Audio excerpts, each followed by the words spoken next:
नमस्ते सर्वांना. आज आपण खूप महत्त्वाच्या आणि इम्पोर्टंट गोष्टीवर चर्चा करणार आहोत. ते म्हणजे काय माहिती आहे का?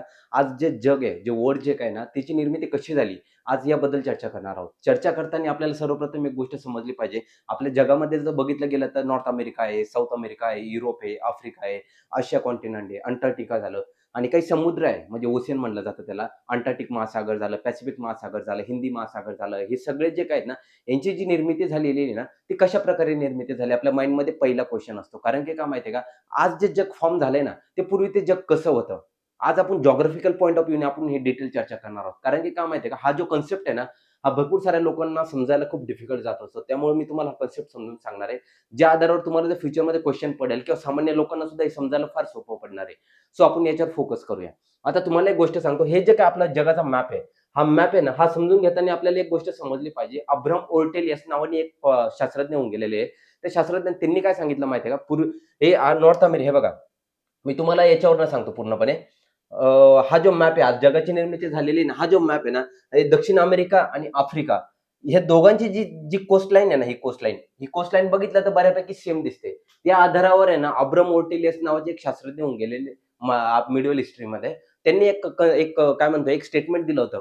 हे युरोप कॉन्टिनेंट हे बघा, हा युरोप खंड, आफ्रिका खंड आणि अमेरिका खंड हे जे 3 कॉन्टिनेंट आहे ना, पूर्णपणे जोडले गेलेले होते. असं कोणी सांगितलं? अब्राहम ओर्टेलियस यांनी सांगितलं. परंतु त्यासाठी काय जो आधार लागतो, जो बेसिस लागतो, कारण कुठली गोष्ट असते, स्टेटमेंट असतं. स्टेटमेंट द्यायचं म्हणलं ना, त्याला काहीतरी बेसिस असतो, काहीतरी आधार असतो. पण त्याला काही आधार नव्हता दिलेला. त्यामुळे काय झालेलं माहिती आहे का? 1912च्या आसपास आहे ना, अल्फ्रेड वेगनर आहे. अल्फ्रेड वेगनर याने एक सिद्धांत मांडला. त्याला म्हणतात भूखंड वहनाचा सिद्धांत, कॉन्टिनेंटल ड्रिफ्ट थेअरी. ही कॉन्टिनेंटल ड्रिफ्ट थेअरीच्या आधारावर आपल्याला समजतं, की हे जे काही आज खंड कसे निर्माण झाले, हे त्या थेअरीमध्ये सांगितलं. ती थेअरी मी तुम्हाला समजून सांगणार आहे. 1912 मध्ये आहे ना, आपलं अल्फ्रेड वेगनर यांनी हा सिद्धांत मांडला होता. त्या सिद्धांतामध्ये त्यांनी काय सांगितलं होतं, की हे जे काही आहे ना, आज जी निर्मिती झालेली आहे ना, ती कार्बनिफेरस कालखंडापूर्वी म्हणजे एक कालखंड होता. जसं आपण एरा, इपोच, पिरियड हे जिओग्राफिकल पॉइंट ऑफ व्ह्यूने जेव्हा स्टडी करतो ना, त्याचं आपल्याला समजून येतं कार्बनिफेरस त्याच्यामध्ये एक कालखंड होता. कार्बनिफेरस कालखंडापूर्वी नाही का सर्वात मोठा खंड होता तो म्हणजे पॅन्जिया आणि सर्वात मोठा महासागर होता तो म्हणजे काय पॅन्थालासा.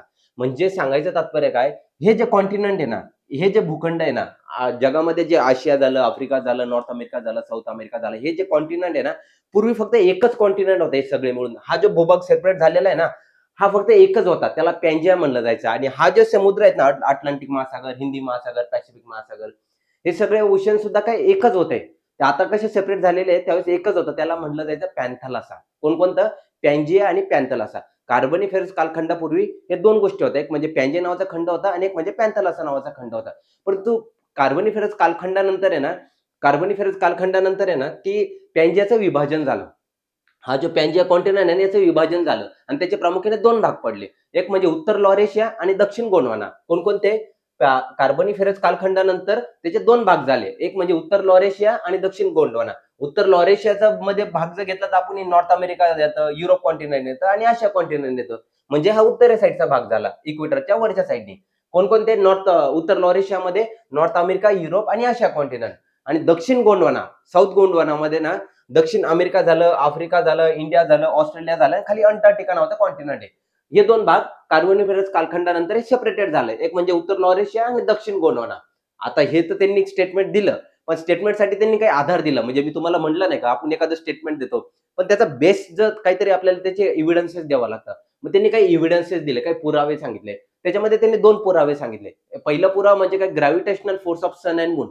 त्याच्या आधारावर आहे ना, जे उत्तरेकडे जे स्थलांतर झालं पॅन्जियाचं ते gravitational force of sun and moon, गुरुत्वाकर्षण शक्ती. कशाची? सूर्य आणि चंद्राची. Gravitational force of sun and moon याच्या आधारावर या भूखंडाच्या उत्तरेकडे वहन झालं. पहिलं स्टेटमेंट त्यांनी दिलं आणि नंबर सेकंड स्टेटमेंट त्यांनी काय झालं, हा जो कॉन्टिनेंट आहे हा सेपरेट का झाला? हा जो कॉन्टिनेंट आहे ना हा याच्यापासून इकडं का झाला? त्या बेसिसवर त्यांनी सांगितलं टाईड म्हणजे भरती आपण नाही का ही समुद्राला भरती आणि ओटी येते असती. मग भरतीच्या टाईडमुळे काय झालं या भूखंडाचं इकडे पश्चिमेकडे स्थलांतर झालं. आता त्यांनी हे 2 एव्हिडन्सेस दिले, परंतु ह्या एव्हिडन्सेस आहे ना, जर हे एव्हिडन्सेस पटण्यासारखं नव्हते. कारण की त्यामागे रिझन काय माहिती आहे का? मग असं जर असतं, तर कार्बनिफेरस कालखंडापूर्वी शास्त्रज्ञांनी काही मतं मांडले ते. कार्बनिफेरस कालखंडापूर्वी हा जो भूभाग होता ना, हा एकच होता. आणि महासागर जो होता तो पण एकच होता, त्याला पॅन्थल असं म्हटलं जातं. मग तेव्हा का झालं नाही? म्हणजे भरतीच्या ऊर्जेमुळे जर भूखंडाचं पश्चिमेकडे स्थलांतर झालं, तर इथून मागं भरतीच्या ऊर्जेमुळे का त्याचं पश्चिमेकडे स्थलांतर झालं नाही? असा शास्त्रज्ञांनी पहिला दावा केला. दुसरा दावा काय केला, की उत्तरेकडे जे स्थलांतर झालं ना, गुरुत्वाकर्षण शक्ती, gravitational force of sun and moon याच्यामुळे जर होणार असेल, तर आज जर करंटला जर ग्रॅव्हिटेशनल फोर्सवर सगळी ही गोष्ट जर होणार असेल, तर आज भूखंडाचे भरपूर सारे तुकडे पडायला पाहिजे होते. असं शास्त्रज्ञांनी ते अजून एक काय म्हणतात त्याला एक्सप्लेनेशन केलं. त्या आधारावर म्हणजे हे जे काही एक्सप्लेनेशन केलं ना, तर ते पूर्णपणे एव्हिडन्सेस पूर्णपणे राईट नव्हते. त्याच्या आधारावर काय झालं माहिती का, आता एवढे तर दिले त्यांनी. मग त्याच्या आधारावर त्यांनी काही पुढे शास्त्रज्ञांनी ना पुढे पूर्ण संशोधन केलं. या संशोधनाच्या आधारावर त्यांनी काही एव्हिडन्सेस दिले ना, त्या आधारावर समजलं भूखंड वहन कसं झालं. त्याचे मी तुम्हाला काही एव्हिडन्सेस सांगतो. म्हणजे त्याच्यामध्ये पहिला एव्हिडन्सेस त्यांनी दिला, पुरावा दिला काही शास्त्रज्ञांनी. हा हा जो साऊथ अमेरिकेचा हा जो पूर्व किनारा आणि आफ्रिकेचा पश्चिम किनारा हे दोन्ही जर बघितलं गेलं ना, दोघांमध्ये सेम आहे. कोस्टलाईन बऱ्यापैकी सेम आहे. हा पहिला एव्हिडन्सेस दिला. त्या आधारावर समजतं की हा जो भूभाग पूर्वी जो होता ना, तो एकच होता. दुसरा, इथले मातीचे नमुने म्हणजे रॉकचे जे काही नमुने असतात ना एव्हिडन्सेस ते घेतले आणि इथले रॉकचे एव्हिडन्सेस ते घेतले. त्या आधारावर इथले हे सेम एज मधले होते, सेम काळातील होते. त्या आधारावर समजलं की हा जो भूभाग होता ना सगळा, हा जोडला गेलेला होता. सेकंड एव्हिडन्सेस झाला. थर्ड एव्हिडन्सेस त्यांनी काय सांगितलं, इथले जे इथले जे काही एव्हिडन्सेस घेतलं म्हणजे जीवशास्त्रीय पुरावे म्हटलं जातं त्याला. म्हणजे उदाहरण सांगायचं म्हणजे ग्लॉसोप्टिफेरस वनस्पती. ग्लॉसोप्टिफेरस वनस्पतीचे काही इथले पुरावे घेतले आणि जगाच्या आजूबाजूच्या भागातील काही पुरावे घेतले. त्या आधारावर समजता हा भूभाग सुद्धा जोडला गेलेला होता. तिसरा पुरावा. चौथा पुरावा त्यांनी सांगितला, की हे जे काही कॅरिबियन बेट्स, हवाईन बेट इकडे आहे, हे जे निर्मिती झाली ना, या आधारावर सुद्धा त्यांनी हे एव्हिडन्सेस दिलं, की हा चौथा पुरावा त्यांनी सांगितला. पाचवा पुरावा त्यांनी काय सांगितलं, की ग्रीनलँड आणि नॉर्थ अमेरिका याच्यातलं हे जे अंतर आहे ना, हे वाढतंय. कळालं का? आणि ग्रीनलँड आणि युके याच्यातलं अंतर जे काय ना आज करंटला कमी होत आहे. हा त्यांनी दिला काय पाचवा पुरावा. हा पुरावा झाल्यानंतर त्यांनी अजून सहावा पुरावा काय दिला, की हा जो भाग आहे म्हणजे हवामानशास्त्रीय पुरावे म्हणलो आपण, क्लायमेटॉलॉजिकल एव्हिडन्सेस म्हटलं जातं त्याला. दक्षिण आफ्रिकामध्ये तिथं हवामानशास्त्री म्हणजे हिमनदीच्या बाबतीत काही संशोधन करण्यात आलं. त्याचे काही पुरावे घेतले. भारताच्या वाळवंट भागातनं काही पुरावे घेतले. ऑस्ट्रेलियामधनं काही पुरावे घेतले. या आधारावर सुद्धा समजलं गेलं, की हा भाग एक होता. म्हणजे पूर्वीच्या बाबतीत हा कॉन्टिनेंटल ड्रिफ्ट थिअरीचा सिद्धांत आहे ना, या पुराव्याच्या आधारावर सिद्ध झाला, की भूखंडाचं वहन उत्तरेकडे झालं, दक्षिणेकडे झालं आणि आज करंटला जग युरोप कॉन्टिनेंट आहे, साऊथ अमेरिका कॉन्टिनेंट आहे, नॉर्थ अमेरिका कॉन्टिनेंट आहे, आशिया कॉन्टिनेंट आहे ना, हे सगळे कॉन्टिनेंट अशा पद्धतीने निर्माण झाली. ह्या एव्हिडन्सच्या आधारावरती अनेक शास्त्रज्ञांनी संशोधन करून सांगितलं. सो तुम्ही प्रिपरेशन करताना ना, अभ्यास करताना ना, अशा पद्धतीने प्रिपेअर केलं पाहिजे. ज्यावेळेस तुम्ही अशा पद्धतीने प्रिपरेशन कराल ना, कन्सेप्ट समजून घ्याल आणि दुसरी गोष्ट त्याला थोडं फॅक्टची पण जोड द्याल ना, तर एक्झाममध्ये मार्क्स मिळण्याचे चान्सेस भरपूर असतात. सो आपल्याला मागच्या वर्षी एक क्वेश्चन पडला होता कॉन्टिनेंटल ड्रिफ्ट थिअरीवर.